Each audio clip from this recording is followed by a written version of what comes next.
Glass is not easy to produce. It requires high temperatures to melt and fuse. Then it must be worked while still molten and cooled slowly to prevent cracking. Due to this difficulty, glass was a rare luxury until modern times. We're pretty sure glass was first discovered accidentally in Mesopotamia or Egypt around 3500 BCE. This first glass was used to make beads, glaze, and small objects and was not transparent. One popular legend says that Phoenician merchants set up camp on a beach and that their campfire accidentally created glass. This isn't possible as campfires don't get nearly hot enough to melt glass. No, a real furnace is necessary to get temperatures hot enough to melt glass. In other words, glass didn't come about by accident. Someone had to put sand and other ingredients into a furnace to see what happened. So an unimaginable amount of trial and error must have been involved, something that always amazes me when I stop to think about it.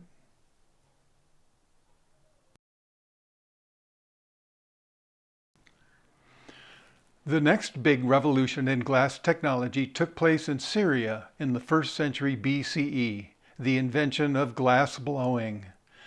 Some adventurous person decided to take a pipe, put one end into molten glass, and blow. Now, mind you, pipe wasn't common in the ancient world. It's not like you could go to Home Depot and pick some up. No, pipe had to be fashioned by hand, making it a relatively rare and valuable commodity. The most common method involved hammering metal into sheets, which were then rolled into tubes.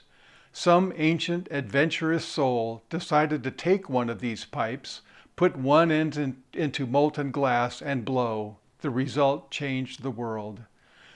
Glass blowing made it possible to create much larger glass objects with relative ease compared to previous technology. Indeed, early chemistry is highly reliant on blown vessels because glass is chemically inert to most everything, and early electronics was made possible by blown glass vacuum tubes. As Rome expanded her empire, she took glass technology with her, establishing glass blowing throughout Europe.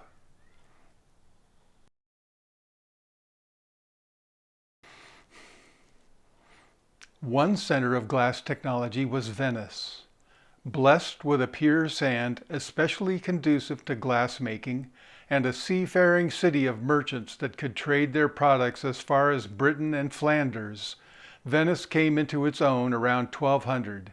And then, although the Romans were capable of blowing thin-walled glasses, the Venetians took it to a whole new level with their invention of cristallo around 1450, Italian for crystal.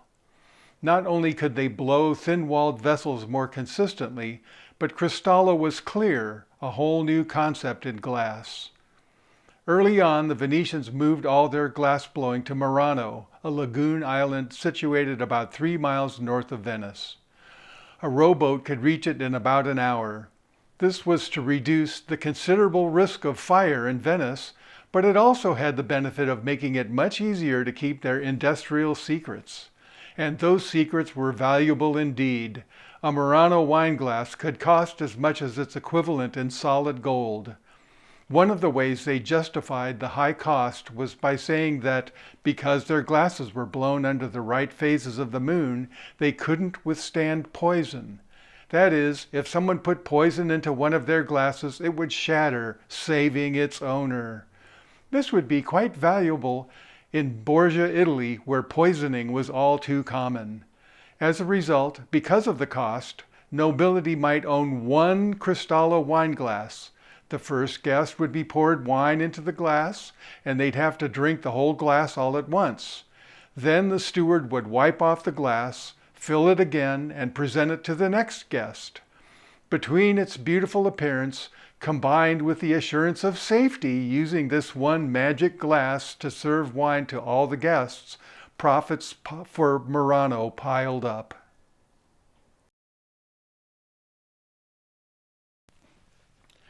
So, in those days, glass was cutting-edge technology.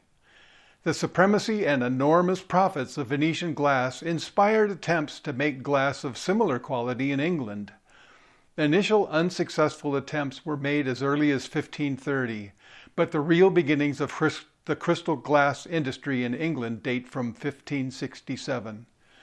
At that time, everyday glasses were made thicker to hold up and transport better without breakage, making it impossible for them to sing. But all of that was about to change.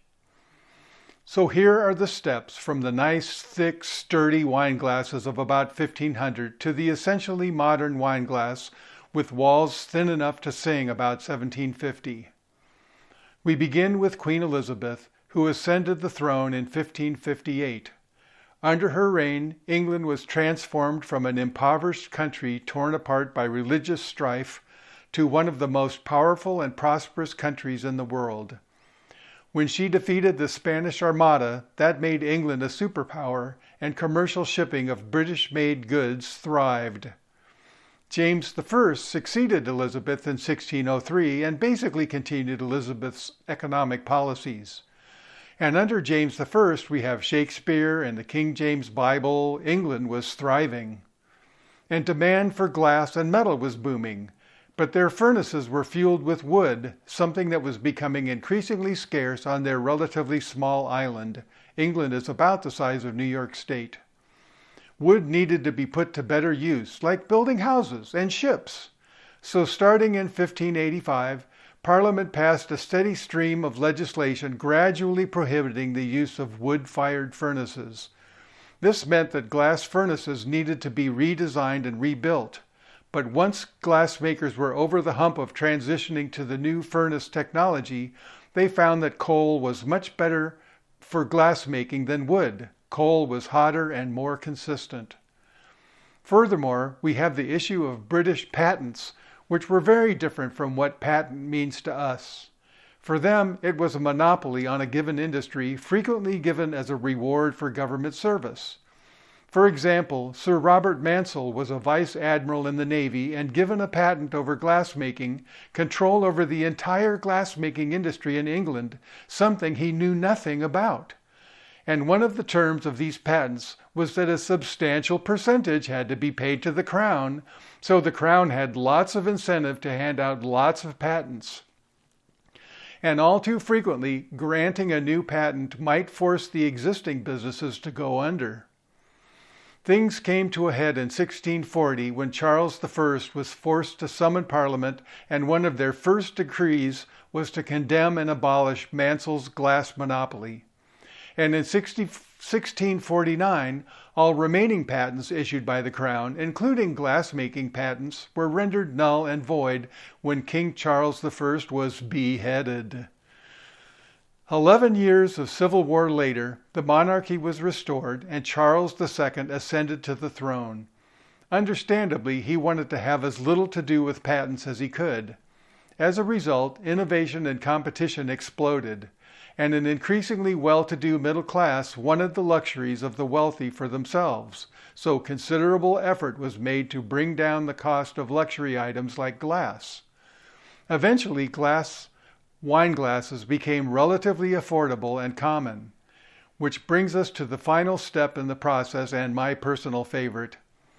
Ever in need of more revenue, Parliament passed an excise tax on glass in 1745, taxing it by weight.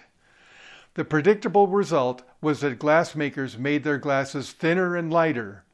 Before then, glass makers had every reason to make their glasses thicker, less breakage in shipping, and broken glass makes no money. But now thin was in. So due to a combination of all these forces, the rise of the British Empire and a middle class that wanted glasses for themselves and could pay for them, running out of forests and switching to coal, changes in the patent climate that encouraged innovation, the improvements in glass-making technology in general, and finally the excise tax on glass by weight, all these combined to reduce the price of glasses and make them musical. By 1758, a glass that used to cost a king's ransom now cost about $4, and it was thin enough to sing and cheap enough to buy by the dozen.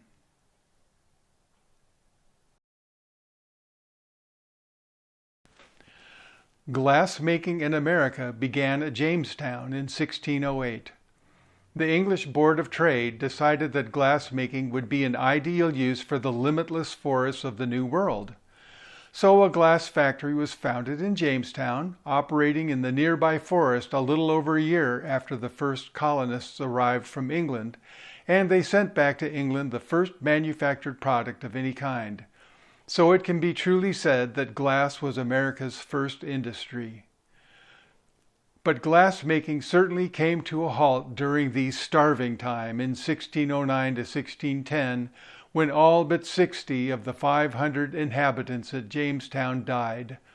Another attempt was made in 1621, but abandoned again in 1624.